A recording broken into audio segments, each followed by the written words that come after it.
Assalamualaikum warahmatullahi wabarakatuh.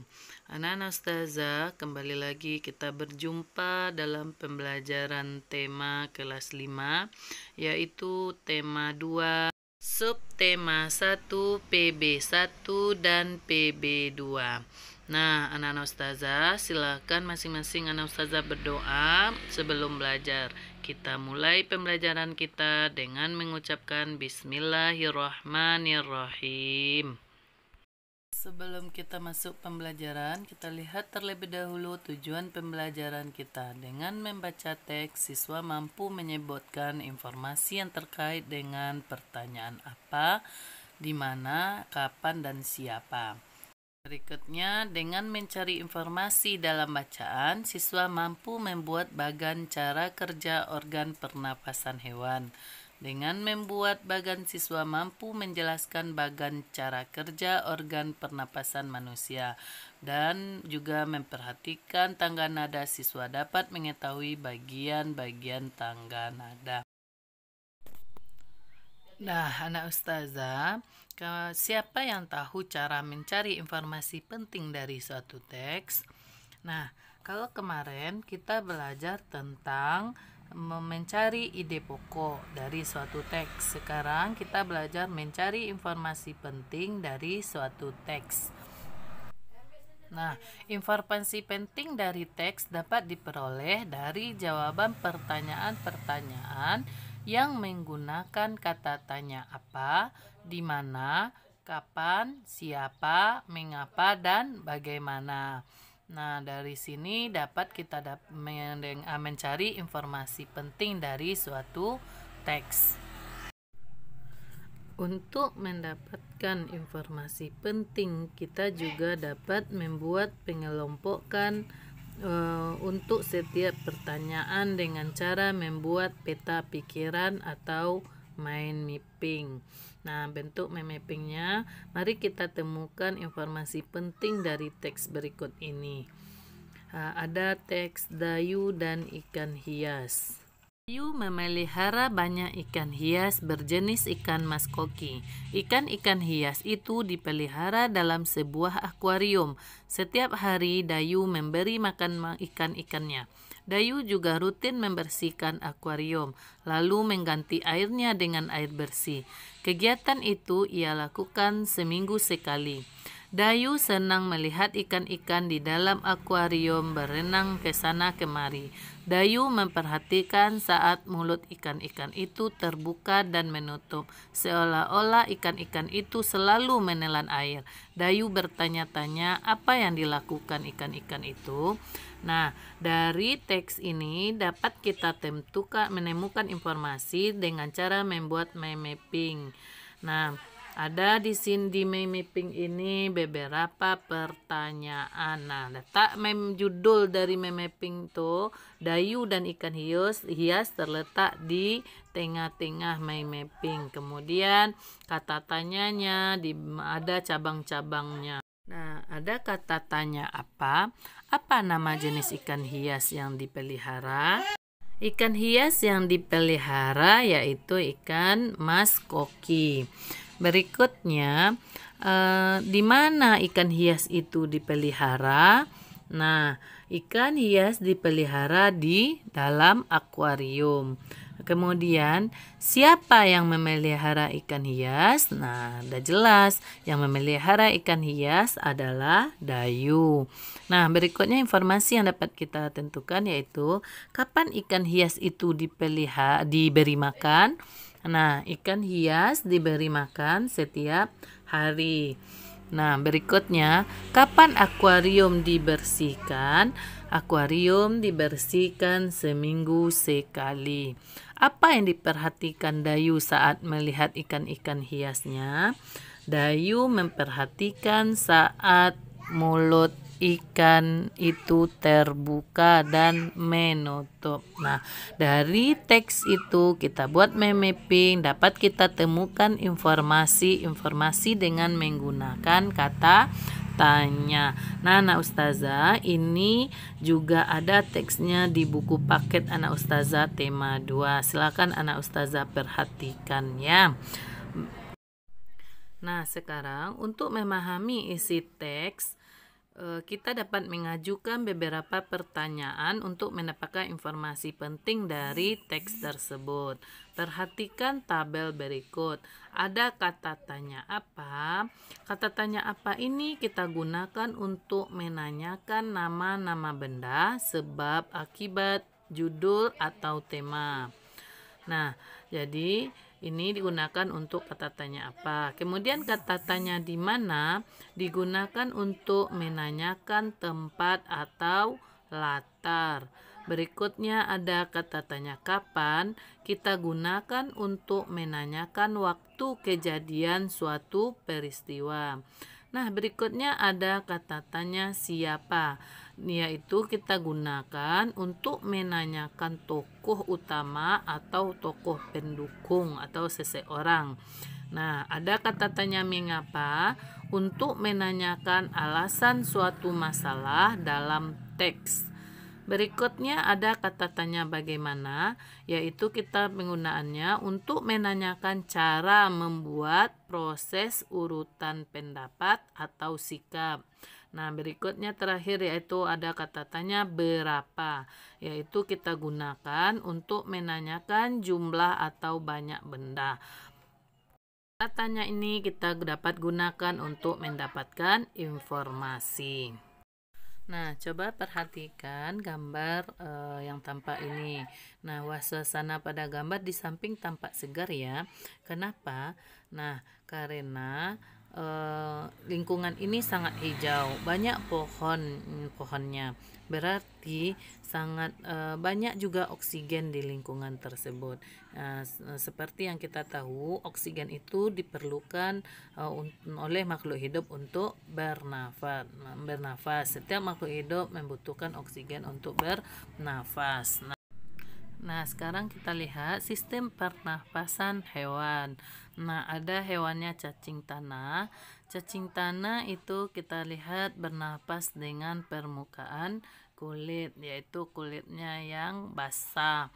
Kemudian serangga. Serangga bernapas dengan trakea. Selanjutnya ikan. Ikan bernapas dengan insang. Dan kemudian amfibi atau katak bernafas dengan saat berudu bernafas dengan insang, kemudian saat dewasa menggunakan paru-paru dan kulit. Kemudian hewan reptil bernapas dengan paru-paru. Burung bernapas dengan paru-paru dibantu pundi-pundi udara saat terbang. Kemudian mamalia bernapas dengan paru-paru. Nah, kita lihat yang pertama yaitu cacing tanah. Nah, cacing tanah ini tidak mempunyai alat pernapasan khusus. Cacing tanah bernapas melalui permukaan kulit. Kulit cacing selalu basah dan berlendir untuk memudahkan penyerapan oksigen dari udara. Nah, berikutnya yaitu serangga. Nah, serangga bernapas dengan menggunakan trakea. Ada trakea yang ditunjuk oleh tanda panah. Trakea ini adalah saluran halus yang beredar ke seluruh tubuh serangga. Jadi jadi serangga alat pernapasannya itu trakea. Nah, cara pernapasannya adalah oksigen masuk melalui lubang yang disebut stigma, lalu diedarkan melalui trakea ke seluruh tubuh, ke dalam tubuh serangga. Selanjutnya adalah ikan. Ikan bernapas dengan menggunakan insang. Insang berbentuk lembaran-lembaran tipis. Nah, coba lihat pada gambar ada lembaran-lembaran tipis. Jadi, ikan itu bernapas dengan menggunakan insang mengambil oksigen yang berada dalam air. Karena ikan ini hidup di air sehingga maka ia mengambil oksigen dari air. Di sini air yang mengandung oksigen masuk melalui mulut ikan. Nah, kemudian mulut ikan tertutup dan air akan mengalir keluar, akan keluar bagian insang yang terbuka. Nah, jadi air masuk ke dalam mulut. melalui mulut, kemudian air keluar melalui insang. Nah, di sana terjadilah pertukaran oksigen dengan karbon dioksida. Nah, ini anak ustazah, makhluk hidup ini ketika menghirup udara itu oksigen, sedangkan yang dikeluarkan dari tubuh hewan itu atau manusia itu adalah karbon dioksida. Nah, berikutnya adalah amfibi. Nah, amfibi atau kata. Nah, amfibi itu yaitu memiliki 2 tahap hidup, yaitu di air dan di darat. Nah, jadi amfibi ini punya 2 tahap hidup, yaitu contohnya hewannya adalah kata. Nah, kata ini dari waktu kecilnya dia berbentuk kecebong, kemudian sudah dewasa menjadi kata. Nah, di waktu dia menjadi kecebong, dia hidup di air pada fase dia berudu.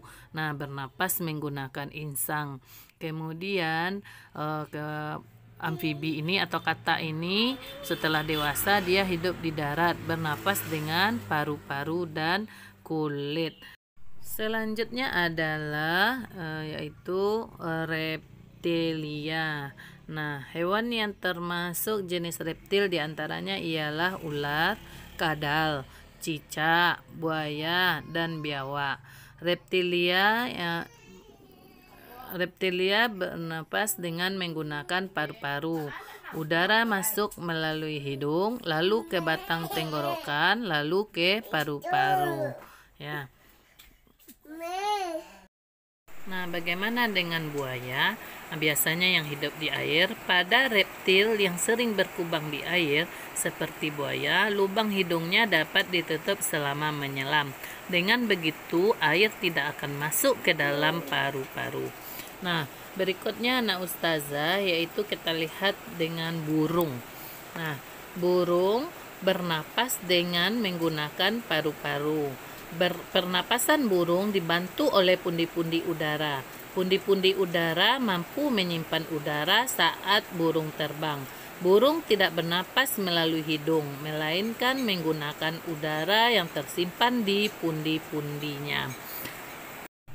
Jadi saat burung bertengger di pohon, itu alat pernapasannya adalah paru-paru.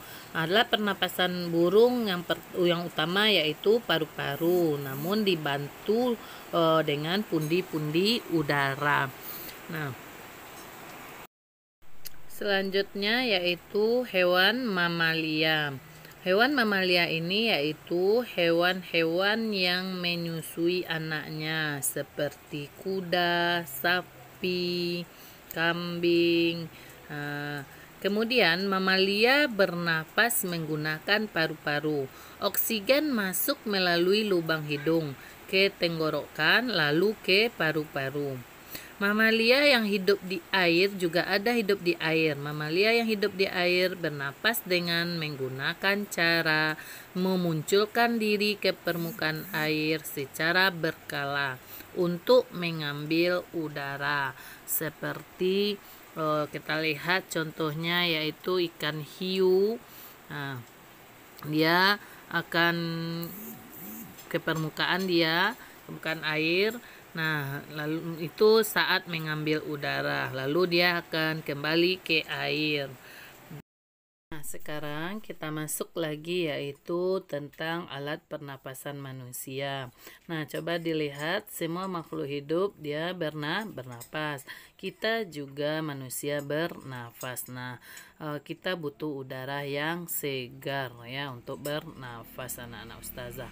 Nah, kita lihat kita manusia bernafas untuk memasukkan udara ke dalam tubuh, ke dalam paru-paru.